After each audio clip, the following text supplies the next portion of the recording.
Last lecture में हमने study किया था कि magnetic field due to current carrying straight wire के कारण मैग्नेटिक फील्ड क्या होती है, मैग्नेटिक लाइंस की डायरेक्शन क्या होती है, और कुछ रूल्स हमने स्टडी किए थे जिसमें ampere swimming rule, snow rule, right hand thumb rule और मैक्सवेल कॉर्कस्क्रू रूल। ठीक है ना, ये हमने स्टडी किया था लास्ट लेक्चर में। आज हम स्टडी कर रहे हैं magnetic field due to current carrying circular loop. मतलब अगर करंट किसी सर्कुलर लूप में फ्लो हो रहा हो तो फिर मैग्नेटिक फील्ड कैसी होगी, मैग्नेटिक लाइंस की डायरेक्शन क्या होगी। ठीक है, तो सपोज़ कोई एक ऐसा सर्कुलर लूप है जिसमें कि करंट फ्लो हो रहा है, ऐसा है कोई एक सर्कुलर लूप है ना, इसमें करंट ऐसे फ्लो हो रहा है, ऐसे जा रहा है करंट, ये करंट इस डायरेक्शन में फ्लो हो रहा है सपोज़। तो हमें फाइंड करनी है जैसे कि इसमें इसके अराउंड जो मैग्नेटिक फील्ड प्रोड्यूस होगी तो वो कैसी होगी, मैग्नेटिक लाइंस के डायरेक्शन की तरह होगी। ठीक है ना, जैसे हमने जो स्ट्रेट वायर वाला पढ़ा था कि मैग्नेटिक फील्ड एक स्ट्रेट वायर के अराउंड कैसी होती है मैग्नेटिक फील्ड लाइन, तो वो फाइंड करने के लिए मैग्नेटिक फील्ड की डायरेक्शन फाइंड करने के लिए कौन सा रूल यूज़ करते हैं, राइट हैंड थंब रूल हम यूज़ करते थे। ठीक है ना, कि एक ऐसा वायर था, उस वायर के अराउंड मैग्नेटिक फील्ड फाइंड करना थी तो हमने right hand thumb rule use किया था। ऐसा कि सपोज़ ये जो वायर मैं हाथ में पकड़ा हूँ तो मेरे थंब की डायरेक्शन में अगर इस वायर में करंट फ्लो हो रहा है, ओके, थंब की डायरेक्शन में अगर वायर में करंट फ्लो हो रहा है तो मैग्नेटिक फील्ड की डायरेक्शन कैसी होगी, जिस डायरेक्शन में मेरी फिंगर इसके ऊपर कर्ल्ड है। ठीक है, वही रूल यहाँ पे भी यूज़ होगा। अब जैसे ये इस डायरेक्शन में करंट फ्लो हो रहा है ना, तो यहाँ से ऊपर से मैं देखूँ तो ऐसे जा रहा है करंट, इस डायरेक्शन में जा रहा है करंट, ऐसे करके, है ना, मेरे फिंगर की तरफ जा रहा है current right hand thumb rule के अकॉर्डिंगली। तो मैग्नेटिक लाइंस की डायरेक्शन कैसी होगी, गोल गोल ऐसी, इस तरह, ऐसी जैसा मेरा फिंगर घूम रहा है ना, ये जैसी मेरी फिंगर्स है ना, ये वाली, ये फिंगर्स जैसी कर्ल्ड है, इस डायरेक्शन में क्या होंगी, मैग्नेटिक लाइंस होंगी, मतलब ऐसी इस तरफ से होंगी। ठीक है, मतलब आप उनको ऐसे गोल गोल बना सकते हो, यहाँ पर ऐसी होंगी मैग्नेटिक लाइंस, यहाँ पर इस एंड पर, है ना। और जैसा मेरा फिंगर ऐसी मतलब उधर से इधर की तरफ आती हुई, मतलब ऐसी होंगी, ऐसा एरो बनाओगे आप उसमें। ठीक है, इस तरफ से। और वैसे ही जब ये करंट इधर से घूम के इधर आएगा, है ना, तो अब ये डायरेक्शन क्या हो जाएगी, अपोजिट हो जाएगी। अब नीचे की साइड डायरेक्शन ऐसी हो गई तो करंट मेरे इधर थंब की तरफ फ्लो हो रहा है, तो यानी मैग्नेटिक फील्ड लाइंस कैसी होंगी, ऐसी जैसी मेरी कर्ल घूमी हुई है फिंगर्स, यानी बाहर से अंदर की तरफ। ऊपर कैसी थी, अंदर से बाहर की तरफ थी, ऐसी यूं, है ना। अब यहाँ पे कैसा है, करंट की डायरेक्शन ऐसी हो गई है यूं, तो अब ये बाहर से अंदर की तरफ हो जाएंगी मैग्नेटिक फील्ड लाइंस की डायरेक्शन, है ना। तो बनाना तो हमें गोल ही पड़ेगा, ऐसा सर्कुलर मैग्नेटिक लाइंस इन दोनों कॉर्नर्स पे, यहाँ पे। ठीक है, अब इसमें डायरेक्शन कैसी बनेगी, ऐसा था ना ये, तो मतलब ऐसी करके यूँ, तो यानी कि ऐसी डायरेक्शन होगी उसमें भी, इधर एरो बनेंगे। और रही फिर आसपास की बात, तो आसपास भी देखिए, जैसे अगर इधर से करंट फ्लो हो रहा है तो वो ऐसे जाएगी डायरेक्शन, तो मतलब ऐसी बनेगी लाइंस, है ना। तो क्या है कि अभी यहाँ पेपर पे हम आपको ऐसे करके नहीं बता सकते, लेकिन सपोज़ जैसे ये कोई एक सर्कुलर लूप है, ये एक सर्कुलर लूप, ठीक है, इसमें अगर करंट फ्लो हो रहा है, इस वायर में अगर करंट फ्लो हो रहा है, और आप इसको इस तरीके से देखें जैसा मैंने ये रखा हुआ है यहाँ पे, ऐसा है ये, है ना। और सपोज़ करंट इसमें इधर वाले वायर में इधर से उधर ऊपर की तरफ जा रहा है ऐसे करके, तो यानी करंट जो फिर मैग्नेटिक फील्ड लाइन्स है उनकी डायरेक्शन कैसी होगी, इधर से बाहर निकलती हुई, यानी मेरे इधर राइट से लेफ़्ट की तरफ होगी, है ना, ऐसे राइट हैंड थंब रूल के अकॉर्डिंग ऐसा होता है राइट हैंड थंब रूल, है ना। मैंने ऐसा रखा है ये सर्कुलर लूप को, अगर ऐसा रखा है सर्कुलर लूप को, इधर से उधर ऊपर करंट फ्लो हो रहा है, तो मैं इसको ऐसे पकड़ूँ तो मैग्नेटिक फील्ड लाइंस राइट से लेफ़्ट की तरफ होगी, ऐसे करके, है ना। और वैसे जब ये उधर चला जाएगा तो करंट की डायरेक्शन ऐसी अपोजिट हो जाएगी, है ना, यूँ हो जाएगी, मतलब मेरा फिंगर ऐसा अपोजिट होना पड़ेगा यूँ फिंगर को, तो फिर करंट की डायरेक्शन यानी मैग्नेटिक लाइंस की डायरेक्शन कैसी हो जाएगी, लेफ़्ट टू राइट हो जाएगी वहाँ से। यानी इसके अंदर आप जो मैग्नेटिक लाइंस बनाओगे, अब एक्चुअली ये फ्लैट पेपर है ना, इसको मैं इस पर 3 डायमेंशनली नहीं बना सकते हम यहाँ पे, तो हमें मैग्नेटिक लाइंस इसमें ऐसी ही बनानी पड़ेंगी। ये इंटरसेक्ट मत करना, मुझसे गलती से इंटरसेक्ट हो गई लाइंस, ये इंटरसेक्ट मत करना लाइंस, है ना, मैग्नेटिक लाइंस इंटरसेक्ट नहीं करती एक दूसरे को। ये हो जाएंगी मैग्नेटिक लाइंस की डायरेक्शन, ठीक है, उधर से ऐसी, तो यहाँ बीच में जो सेंटर में होंगी फिर ऐसी होंगी बिल्कुल स्ट्रेट, फिर इधर से ऐसी। दो लाइन को कभी भी इंटरसेक्ट मत करना, ठीक है, इधर होगा एन, इधर होगा ये एस। तो सर्कुलर लूप में मैग्नेटिक फील्ड लाइंस की डायरेक्शन कुछ इस तरीके से होंगी, है ना।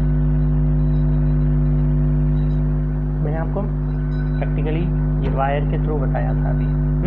तो ये डायग्राम आपको बनाना है करंट कैरिंग सर्कुलर लूप में मैग्नेटिक लाइंस को शो करने के लिए। और करंट की डायरेक्शन वैसे राइट हैंड थंब रूल से ही फाइंड करते हैं, क्योंकि ये एक वायर ही है। अगर आप इसको स्ट्रेच कर दोगे तो सीधा हो जाएगा, स्ट्रेट हो जाएगा, है ना। इसको घुमा दिया तो सर्कुलर हो गया, बस बाकी डिफरेंस और कुछ भी नहीं है, ठीक है ना। यहाँ पे हमें आपको एक चीज़ बता दें कि सेंटर पे मैग्नेटिक लाइंस ऑफ फोर्स होती है वो स्ट्रेट होती है, ठीक है। जो आपका सर्कुलर लूप है उसके सेंटर पे मैग्नेटिक लाइंस ऑफ फोर्स कैसी होंगी, बिल्कुल स्ट्रेट होंगी, ठीक है। तब कुछ थोड़ा बहुत कुछ और हम जान लेते हैं मैग्नेटिक लाइंस ऑफ फोर्सेस के बारे में। ये मैग्नेटिक लाइंस ही आपने शो कर दी, ये फिगर भी आ सकता है आपको बनाने के लिए कि सर्कुलर करंट कैरिंग जो लूप है उसके अराउंड मैग्नेटिक फील्ड लाइंस की डायरेक्शन कैसी होगी। तो आप बिल्कुल इसी तरीके से बनाएंगे जैसे इसमें बनाया हुआ है, ठीक है। अभी हम आपको बता रहे हैं कि मैग्नेटिक फील्ड को मेज़र कैसे करते हैं। मेज़र कैसे करते हैं का मतलब एक्चुअली ये आपके सिलेबस में है नहीं, लेकिन मैं ये आपको एमटीसी पॉइंट ऑफ व्यू से बता रहा हूँ थोड़ा सा। और intensity of magnetic field, intensity of magnetic field का मतलब है मैग्नेटिक फील्ड की strength. Intensity of magnetic field या इसको हम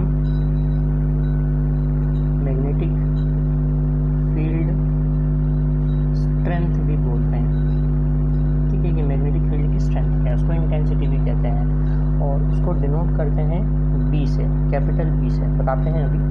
तो मैग्नेटिक फील्ड की स्ट्रेंथ क्या होती है कि किसी यूनिट मैग्नेटिक पोल पर मैग्नेटिक फील्ड की स्ट्रेंथ को बी से डिनोट करते हैं।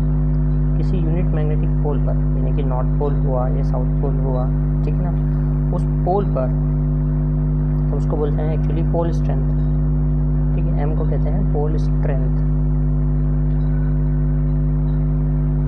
जितना फोर्स लगता है उसी को हम बोलते हैं मैग्नेटिक फील्ड, और इसकी एसआई यूनिट होती है मैग्नेटिक फील्ड की, एसआई यूनिट होती है टेस्ला। टेस्ला भी एक साइंटिस्ट है, ठीक है, जिन्होंने काफ़ी रिसर्च की मैग्नेटिक फील्ड को लेकर के। तो इसकी एसआई यूनिट होती है टेस्ला एंड सीजीएस यूनिट होती है गॉस। ये टेस्ला और गॉस दोनों ही साइंटिस्ट हैं, GAUSS, okay. SI unit Tesla होती है और सीजीएस यूनिट गॉस होती है, ओके। और टेस्ला और गॉस में जो रिलेशन होता है 1 tesla is equal to 10⁴ gauss होता है। यानी एसआई यूनिट और सीजीएस यूनिट में जो रिलेशन है मैग्नेटिक फील्ड की वो है 1 tesla is equal to 10⁴ gauss, ठीक है।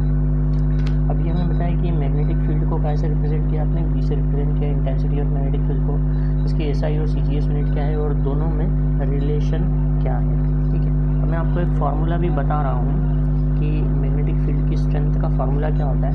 क्लास 12th में उसका डेरिवेशन भी है, लेकिन 10th में तो एक्चुअली फार्मूला भी नहीं है आपको एनसीईआरटी में, but NTC point of view से हम पढ़ लेते हैं कि इसका फार्मूला क्या होता है, ठीक है।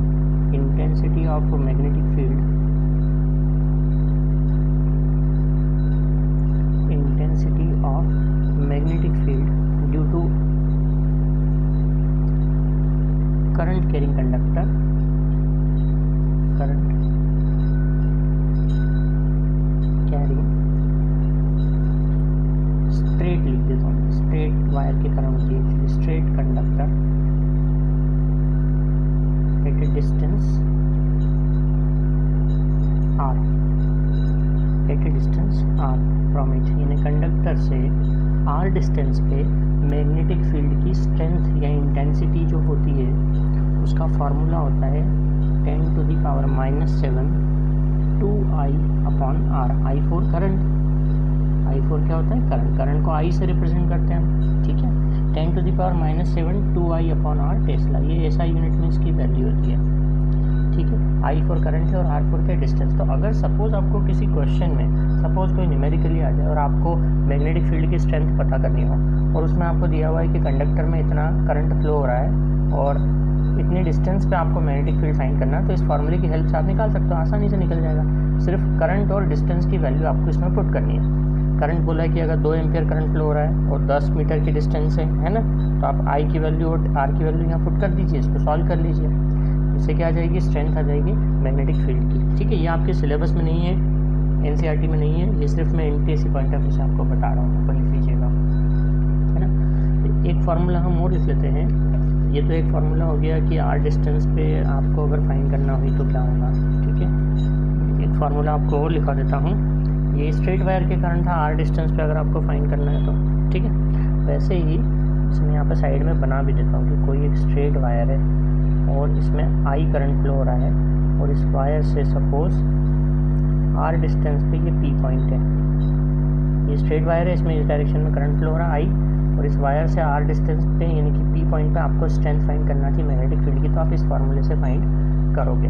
ओके, अब अगर आपको एक सर्कुलर लूप है, जैसा एक सर्कुलर लूप है जैसा मैंने अभी बनाया था, और इस सर्कुलर लूप की जो रेडियस है, सपोज वो रेडियस है आर, और इस सर्कुलर लूप के सेंटर से एक्स डिस्टेंस पे कोई पॉइंट है पी, और इस पी पॉइंट पे अगर आपको निकालनी है अब इंटेंसिटी ऑफ मैग्नेटिक फील्ड, तो उसका जो फार्मूला होता है, मैं यहाँ पे फिर से लिख रहा हूँ, intensity of magnetic field due to circular current carrying loop.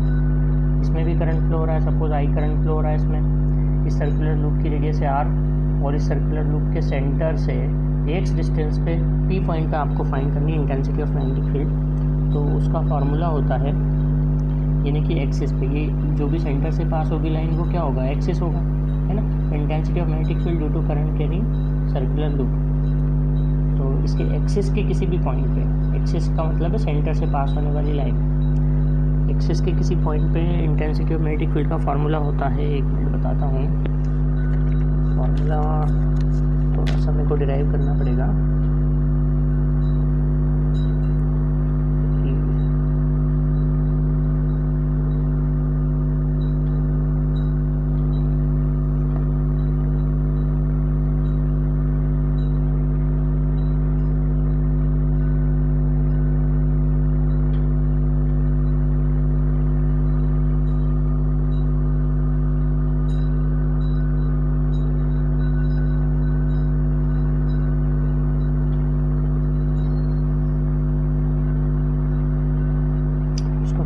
होता है 10⁻⁻⁷ 2 pi I R square upon R square plus x square to the power 3/2 tesla. ये होता है formula 10⁻⁻⁷ into 2 pi I R square upon R square plus x square to the power 3/2। ये होगी intensity of magnetic field on the axis, axis के किसी भी point पे, axis of a circular loop. और अगर आपको सेंटर पे फाइंड करना होगा, है ना, तो सेंटर पे अगर ये पी पॉइंट आ जाएगा तो एक्स की वैल्यू क्या हो जाएगी, 0। अगर पी पॉइंट सेंटर पे आ गया, अगर आपको इस सर्कुलर लूप के सेंटर पे ही फाइंड करना है मैग्नेटिक फील्ड, तो एक्स इक्वल टू क्या हो गया, 0। यानी इस फॉर्मूले में आप एक्स को 0 रख दोगे तो आर स्क्वायर की पावर 3/2, 2 से 2 कैंसिल, यानी आर क्यूब और ऊपर है आर स्क्वायर, तो 2 से 2 पावर कट गई, यानी कि नीचे बचा सिर्फ आर। तो यानी b at the centre will be 10⁻⁻⁷ 2i upon r, ये बचेगा फार्मूला। ठीक है,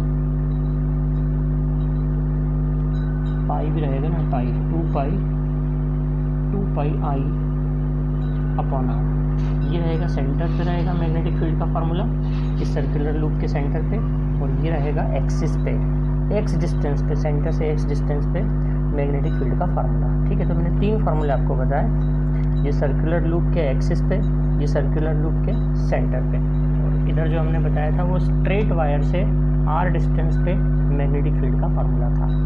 ठीक है ना, तो ये फार्मूलेज आप नोट कर लीजिएगा। ये भी, ये आपके एनसीईआरटी में नहीं, हमने कहा है, मैं सिर्फ एनटीसी के लिए बता रहा हूँ आपको ये।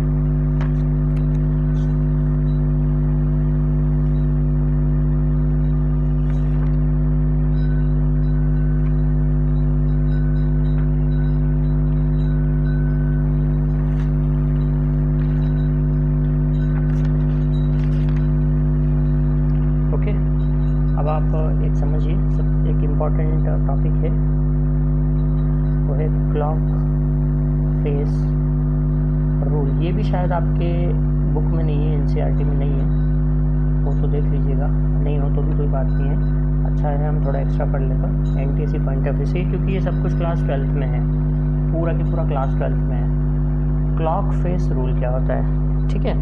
ये क्लॉक फेस रूल सबसे पहले मैंने आपको जब चैप्टर स्टार्ट किया था तभी बताया था कि इस चैप्टर में बहुत सारे रूल हैं। लास्ट लेक्चर में मैंने आपको 4 रूल बताए थे, amperes swimming rule, snow rule, right hand thumb rule और मैक्सवेल कॉर्कस्क्रू रूल। 4 रूल तो मैंने पिछले लेक्चर में ही आपको बताया था, लेक्चर 2 में। आज भी ये देखिए क्लॉक फेस रूल मैं आपको बता रहा हूँ। तो मैंने कहा था आपको कि हर रूल के लिए आपको 2 बातें याद होनी चाहिए कि वो रूल किस लिए यूज़ होता है और वो रूल क्या है, ठीक है। तो ये जो क्लॉक फेस रूल है ये किस लिए यूज़ होता है, पहले तो हम ये समझ लेते हैं कि हम इसको यूज़ क्यों करेंगे और कहाँ करेंगे।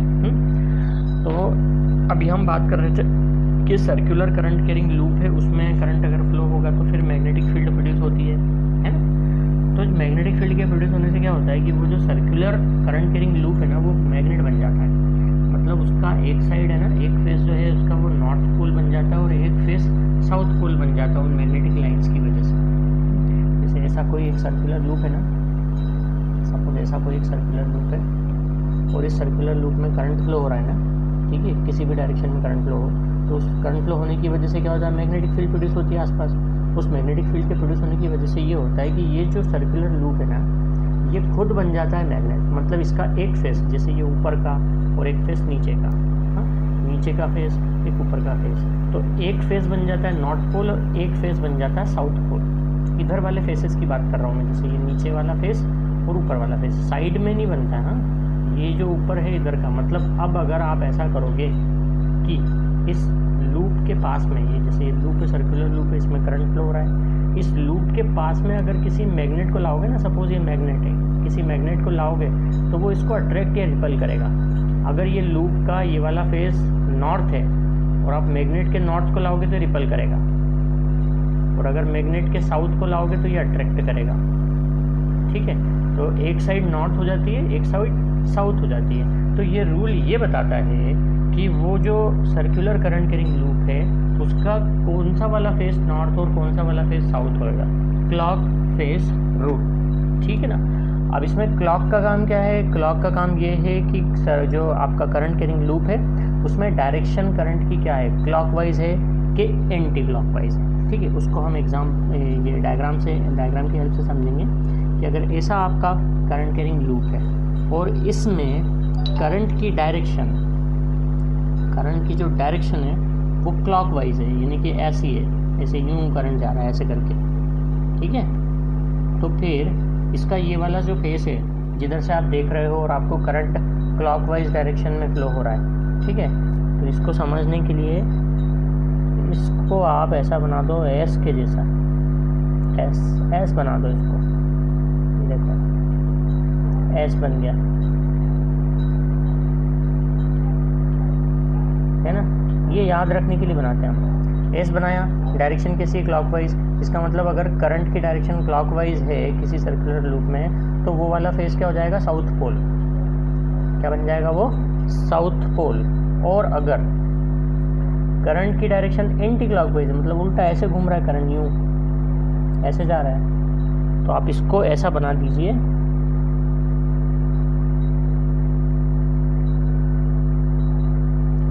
देखिए क्या बन गया, ये एन बन गया, एन फॉर नॉर्थ, है ना।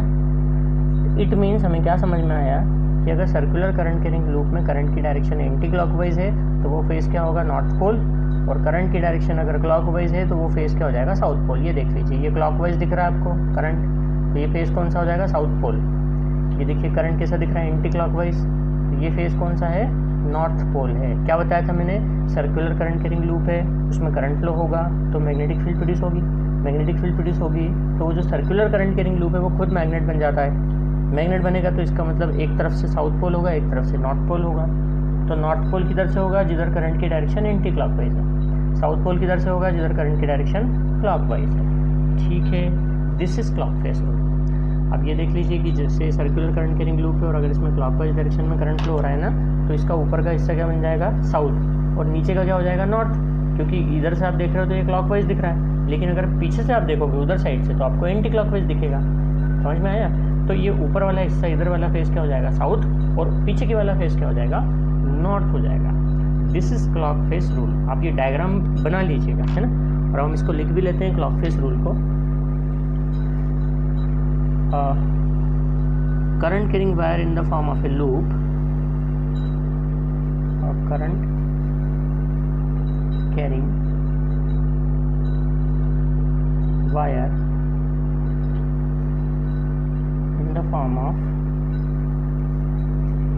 a loop behaves like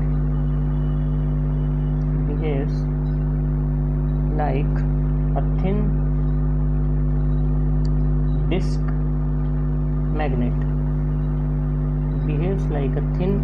disc magnet, whose one face is a north pole and the other is south pole. So according to clock face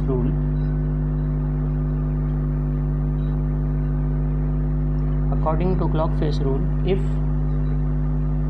the current is flowing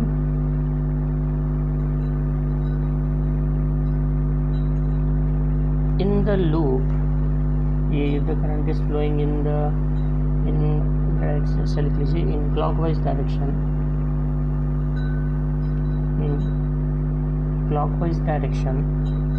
then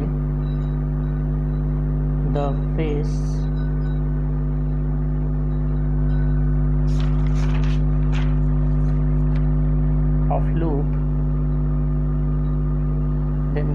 of loop act as clockwise है ना, तो south हो जाएगा, act as south pole and if the current is flowing in anti-clockwise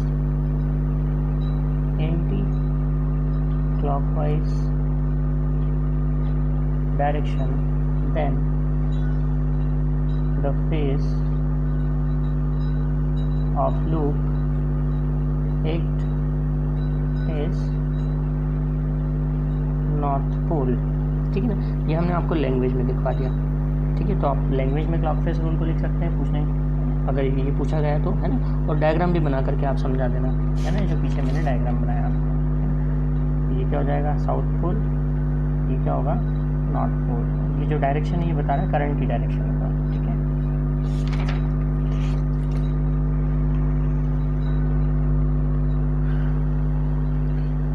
आगे भी लिख लीजिएगा कि it is used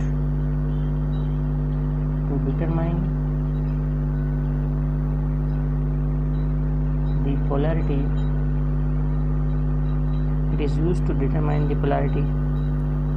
of the two faces of loop. ठीक है,